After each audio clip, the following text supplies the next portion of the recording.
Update. I need to send a letter of thanks to Dyson.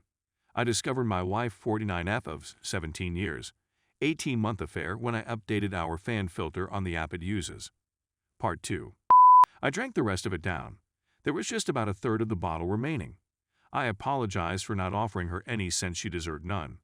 I walked into the bedroom and started removing all of the photographs off the wall that included us or her. I set them down on the kitchen table. She had walked away.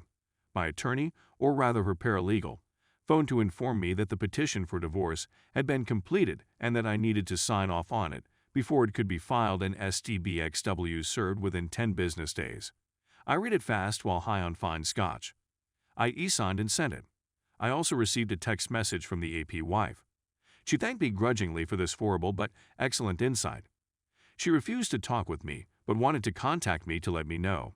She discovered messages and videos with ladies other than my STBXW. She evicted him and was about to hire an attorney. They reside in California and he's screwed. I continued to listen to music and drink a couple more. Around 4 o'clock in the afternoon, I slept off.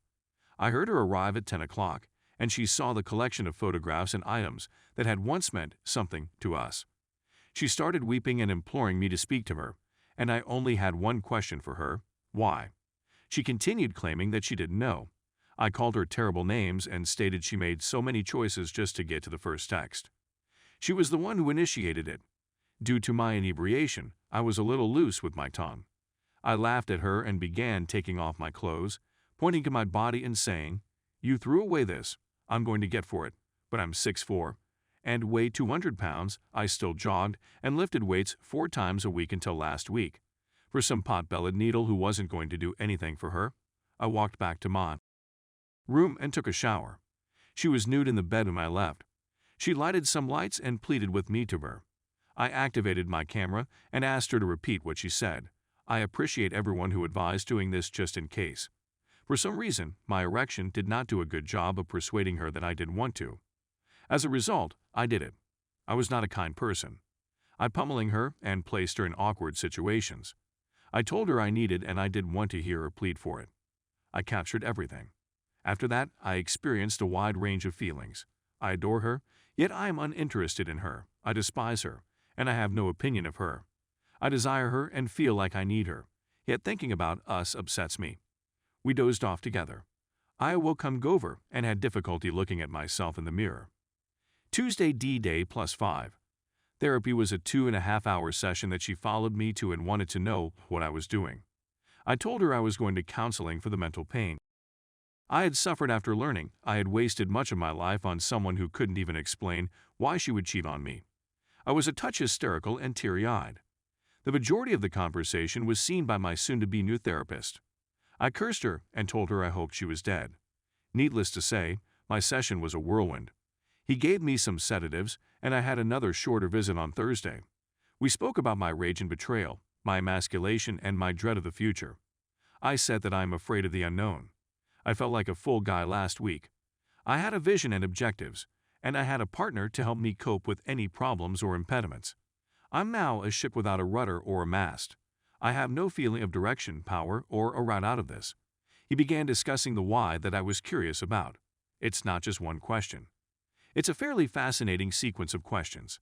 I guess you could apply it to any conduct for which you wish to explain the motive. Instead, he advised me to quietly ask my STBXW what inside herself gave her license to do this to me.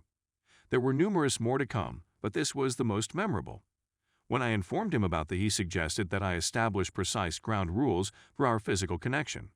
He eventually advised me not to do it again, since it would greatly confuse and aggravate matters, unless reconciliation was my aim. I sobbed and raged. I had to go fatigued. STBXW was still waiting for me outside. I moved by her, without responding to her queries or pleadings. I received a call from the doctor's office requesting that I be tested, and I went to that appointment. I gave him the gist of it. He advised abstaining from alcohol and using sedatives with caution. I returned home and began taking my belongings from the house and packaging them up. I've made the decision to leave. I contacted work and asked for a face-to-face meeting. Working or focusing on genuine life and death concerns is out of the question in my present frame of mind. I drove to the hospital's administrative building, spoke with the staff, and officially resigned for 6 weeks. Because I work in such a specialist field, 6 weeks is considered a favor. I said concisely that my STBXW's activities had resulted in a difficult home life, and that continuing to work in this field would be detrimental to patients, the team, and myself. I've made the decision to leave. A long distance away. After buying up some groceries, I returned home. I haven't eaten more than a mouthful of food in nearly a week and have survived on vodka and not much else. I decided to cook some meals and quit drinking after consulting with both my therapists and medical pals. She was at home, sipping wine in the gloomy living room. She had sorted through the photos and was browsing over them. She had put on cosmetics and was dressed for a date night. She'd been sobbing a lot. Her makeup was in disarray. She stood up and attempted to hug me. I pulled her gently away and made a show of bringing out my phone and pressing the record button. She began weeping once again. She informed me that the AP wife had phoned her and told her that he had other women in addition to her. She said that she was a complete idiot and that every insulting word I had called her was correct. She implored me to think about us. Why bother, I reasoned. She didn't when she deceived me. I told her I was sorry her lies caught her out, but I got the impression she was just sad she was discovered and had no remorse for what she had done to me.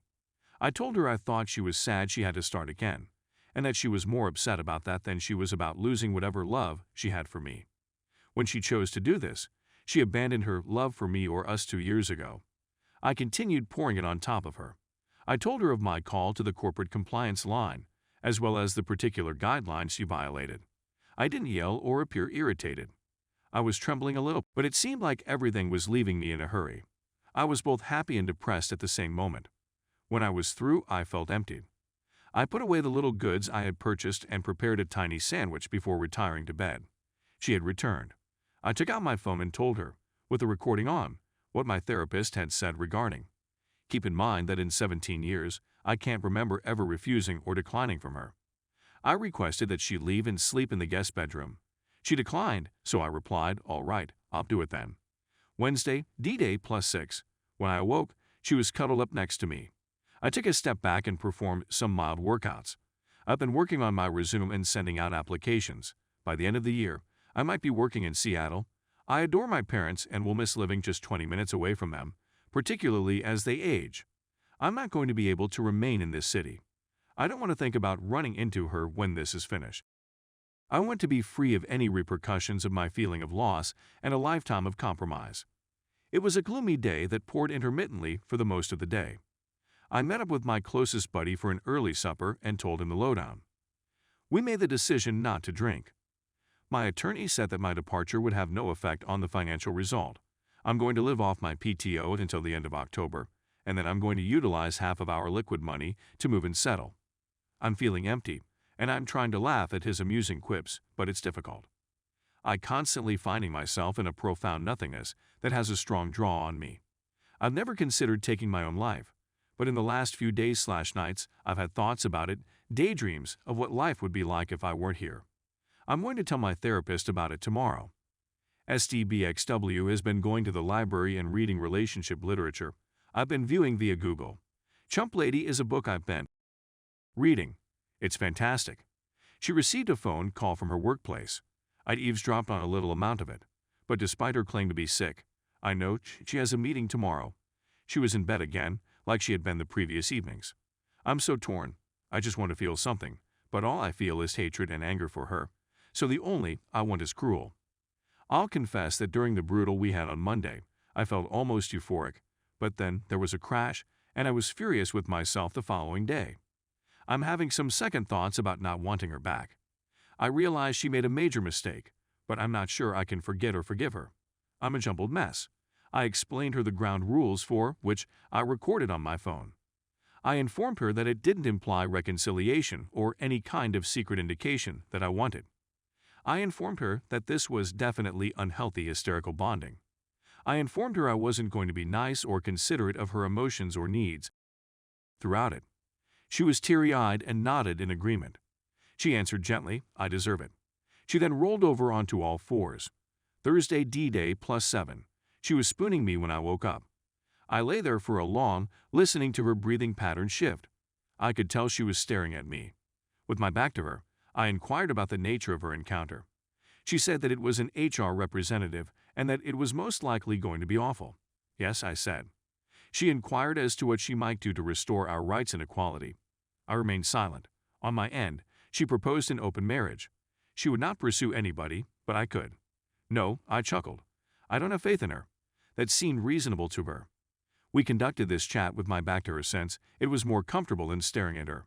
When I see her expression, I'm enraged. I inquired as to what I had done in this marriage to make her so unhappy that she did this. She said I was fantastic. I giggled again, since plainly, it doesn't. I worked out and cooked a wonderful meal, and she joined me. We didn't speak a lot. While we were seated in the living room, she informed me that AP had also been dismissed. I said, good. She informed me she hadn't spoken to him in 5 days. Why not? I reasoned. They were both now free. She could now fly out to her soulmate and have as much pleasure as they wanted. She said that I was the only one she desired. I replied, no, you had all of me, and it wasn't enough. I told her that in our almost 20 years of working together and dating, I'd been approached and hit on far too many times to count. I avoided falling in love or anybody else, and now I'm resentful and furious as a result of the concessions I made. She inquired about the trade-offs. I informed her. By wishing to go to medical school, but deciding to be married and be stable. By not wanting children but accepting them as a part of her because they were a part of her. I said that I made such concessions for our love. But, clearly, I had lost my faith and affection in her. If I could go back in time, I would advise 26-year-old myself to pass her up. She inquired once again about what she might do to reunite us. I told her I would never compromise for her again, which means we can't have a healthy relationship. I told her I would never love her again and that I would just regard her as at best. She wouldn't be a factor in my plans or thoughts if she wasn't. I told her that it was only a week ago that she was the first person I thought of when I got up and the final person I thought of before going to bed. It hurts too much to think about her right now. I'm going to leave this alone. It seems to be continuously reminding me of things. I can't express how grateful I'm to the nice folks I was able to talk with and who shared their suffering and tales with me. On the overall, this has been a nice thing for me to do, but I keep revisiting situations and sensations that I'd rather simply walk away from. I'm still unsure what I want. I'm not sure I'll ever be completely committed to anything with her again. My therapist has scheduled bi-weekly visits for the next 4 weeks.